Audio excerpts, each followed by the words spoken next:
तेच करण्याचा प्रयत्न करतोय, वेगळं काहीच करत नाही. त्याचं तुम्हाला कौतुक वाटतं, हा भाग वेगळा. पण वेगळं काही करतोय असं अजिबात मला वाटत नाही. मिळालेल्या संधीचं सोनं करणं, मिळालेल्या संधीच्या माध्यमातून त्या भूमिकेला न्याय देण्याचं काम करणं हे माझं कर्तव्य आहे. कर्तव्य पार पाडतोय इतकंच. राहिला मुद्दा काल पुढारी आहात तुम्ही म्हणून मला तुम्हाला एक गोष्ट सांगायची आहे की राजकीय व्यवस्थेचं या शिक्षकांना पाठबळ का महत्वाचं आहे. विठ्ठलवाडी म्हणून दौंड तालुक्यातलं एक गाव आहे. मी परवा त्यांची मुलाखत घेतली. त्या शिक्षकांनी शाळा खूप सुंदररित्या तिथं घुगरे सर म्हणून आहे, युवराज घुगरे, खूप सुंदररित्या ती शाळा त्यांनी उभी केली. अनेक पारितोषिक मिळवली, शाळाचा कायापालट केला. पण गावातल्या काही गावगुंड लोकांनी, गाव सगळे एका बाजूला पूर्णपणे शाळा आणि त्यांच्या बाजूला उभं, पण गावातल्या काही गावगुंडांनी त्यांना एवढा मनस्ताप दिला, एवढा त्रास दिला. एक चौकशी, दुसरी चौकशी, 28 चौकशा झाल्या. मला आज वाटलं होतं की इथं जर ते गजानन पाटील मुख्य कार्यकारी अधिकारी इथं असते तर मी त्यांना सवाल विचारला असता. पाटील साहेब, तुमच्याबद्दल मी चांगलं ऐकलंय, पण शिक्षण विभागाचा विवेक जिवंत आहे की नाहीये? स्टेटसवर मोटिवेशनल एखादा व्हिडिओ ठेवला आणि एखादा सुविचार ठेवला तर या महाराष्ट्रातल्या शिक्षकांची तुम्ही चौकशी लावणार आणि 2-2 वर्ष त्याची चौकशी लावून त्याला छळणार. तिथली व्यवस्था चांगलं काम करणाऱ्या माणसाच्या पाठीशी उभी राहणार आहे की ही व्यवस्था त्या माणसाला छळणार. आणि जर छळत असेल तर माध्यम म्हणून आम्ही आणि समाज म्हणून आपण सगळ्यांनी चांगल्या माणसाच्या मागे उभं राहिलं पाहिजे.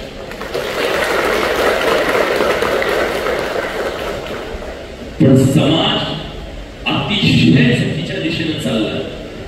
तुम्ही म्हणता ना पत्रकारिता वाईट मार्गाने चालली आहे, पत्रकारिता ही चालली आहे. तुम्ही कुठलंही क्षेत्र घ्या, महाराज कीर्तनकार, कुठलंही क्षेत्र घ्या, तुम्ही कुठल्याही क्षेत्रामध्ये सध्या उथळ लोकांचा प्रचंड सुळसुळाट आलेला. तर अशा परिस्थितीत समाज म्हणून आपण सुद्धा, म्हणजे हे तुमच्यावर आहे, फार अपेक्षा मी तुमच्या सगळ्यांकडून करतो. तुम्ही बुद्धिवादी लोक आहात, तुम्ही समाजाचे खरे इन्फ्लुएन्सर आहात आणि तुम्ही समाजाला दिशा देण्याचं काम करू शकता. किती गंभीर गोष्ट मी सांगतो तुम्हाला. एक प्रकरण आहे. एका नर्तिकेच्या त्रासाला कंटाळून एका व्यक्तीने आत्महत्या केली. सरपंच काय म्हणतो, उपसरपंच.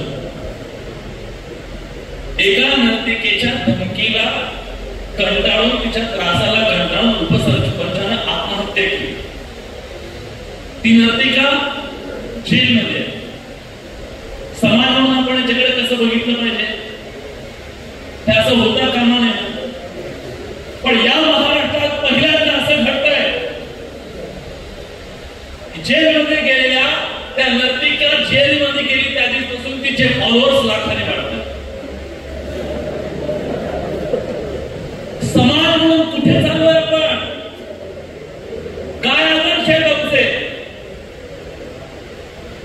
घोड्या गाड्या घेऊन नाचणारे, बंदुकी काढून असे मिरवणारे, या महाराष्ट्रात त्यांचे 5-5 लाख फॉलोअर्स, त्यांचे 5-5 लाख फॉलोअर्स. आणि चांगलं काम करणारा माणूस हा सोडतो, त्याला कोणी लाईक करायला तयार नाही.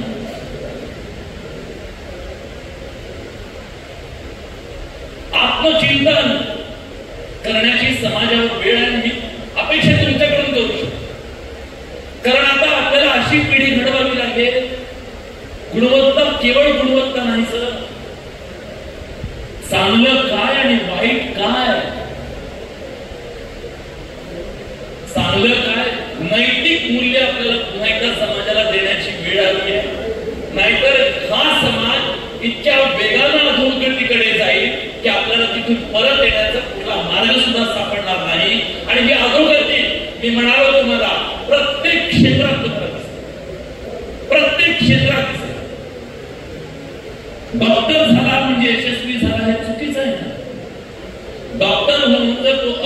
काम करत असेल तर तो डॉक्टर नाहीच आहे. आपण लहानपणी डॉक्टर म्हणजे काय म्हणायचो? चांगला माणूस ना. डॉक्टर म्हणजे दवाखाना नाही, डॉक्टर म्हणजे देव. अशा प्रकारचा आपल्याला आहे. पण त्याचा देवत्व हरपून जाऊन त्याचा बाजार होणं आणि त्याच्यानंतर अनेक गोष्टी करणं. मी कुठल्या एका सगळ्या क्षेत्रांमध्ये तर उद्या डॉक्टर म्हणते आमच्यावर फिरला तुम्ही, आम्हालाच इंजेक्शन दिलं. पण केवळ त्यांच्याबद्दल प्रत्येक क्षेत्रामध्ये होणारी अधोगती. मी पत्रकारितेबद्दल सुद्धा सांगतो, असं नाहीये की मी माझं क्षेत्र लय भारी, असं नाही.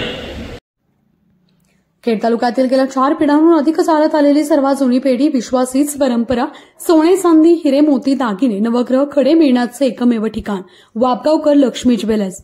प्रोप्रा परेश माऊलीशेठ वापगावकर, बाजारपेठ पेशी शेजारी, राजगुरुनगर, 9850919999.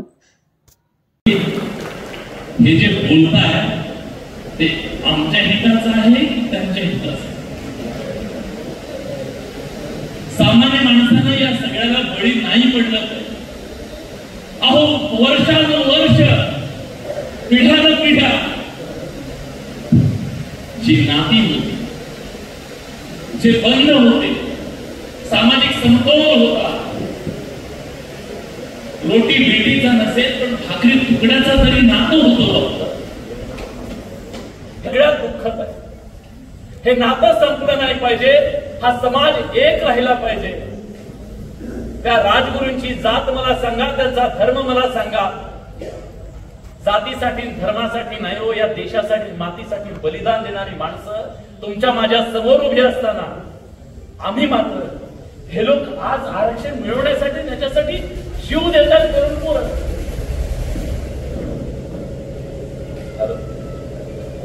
आवाज येतोय का? बस झालं.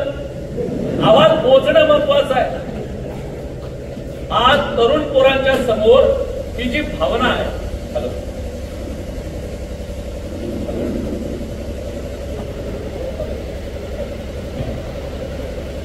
तरुण मुलांना 2 आत्महत्या झाल्या. त्याच्या आधी मराठा समाजातल्या शेकडो मुलांनी आत्महत्या केल्या. आरक्षणासाठी आत्महत्या करावं इतकं आरक्षण आमच्या आयुष्याचं सर्वस्व बनवलं गेलं का? बरं, ती मुलं कोण होती? काय काय चाललंय? मला असं आत्महत्या करून पुरुषार्थ आहे. आत्महत्या करणं पुरुषार्थ आहे. अरे मनगटात ताकद आहे तोपर्यंत शेवटच्या क्षणापर्यंत लढणारा जो असतो ना, तो पुरुषार्थ आहे. आणि तो पुरुषार्थ निर्माण करण्याचं काम आपल्या सगळ्यांना करावं लागेल. कुठल्या तरी एका मागणीसाठी फासावर लटकणारी इथली तरुण पिढी जर निर्माण झाली, हा देश महासत्ता कसा बनेल? कुणाच्या बळावर, कुणाच्या विश्वासावर, कुणाच्या खांद्यावर बनेल? त्यामुळे या देशाचं उद्याचं भविष्य तुमच्या सगळ्यांच्या हातात आहे. तुम्हीच काय करा. आता तुम्हीच एक शेवटची आशा आहात. तुम्ही म्हणाला माध्यमिक शेवटची आशा आम्ही नाही. आमचं झालं. तुम्हीच एक आशा आहात जे या देशाच्या पुढच्या पिढ्यांना वाचवू आणि घडवू शकता. त्याबद्दल मी तुम्हाला शतशः विनंती करतो, हात जोडून विनंती करतो. या राज्यातल्या सगळ्या सगळ्या सगळ्या गुरुवर्यांना विनंती करतो की हा महाराष्ट्र तुम्ही पदरात घ्या आणि हा समाज वाचवण्याचं काम तुम्ही सगळ्यांनी करा. एवढं बोलून मी माझ्या शब्दांना विराम देतो आणि पुन्हा एकदा सगळ्या पुरस्कारार्थींचं मी मनापासून अभिनंदन करतो. मान्यवरांनी मला इथे बोलवलं. महाराष्ट्र राज्य पदवीधर प्राथमिक शिक्षक केंद्र प्रमुख संघटना महिला आघाडी शाखा रोड खेड. आमच्या सर्व सर्व ग्राहकांना व हितचिंतकांना येणाऱ्या नवरात्र व दीपावलीच्या मनपूर्वक शुभेच्छा. शुभेच्छुक गावडे पेट्रोलियम व गावडे सीएनजी स्टेशन, होलेवाडी, राजगुरुनगर. तसेच डॉक्टर हर्षद गावडे व डॉक्टर हर्षाली गावडे यांचं सर्व सोयी सुविधांयुक्त Gawade multi speciality hospital, Pabal road, Rajgurunagar. हॉस्पिटलमध्ये महात्मा फुले योजना व मुख्यमंत्री सहायता योजना उपलब्ध. संपर्क 9822357659.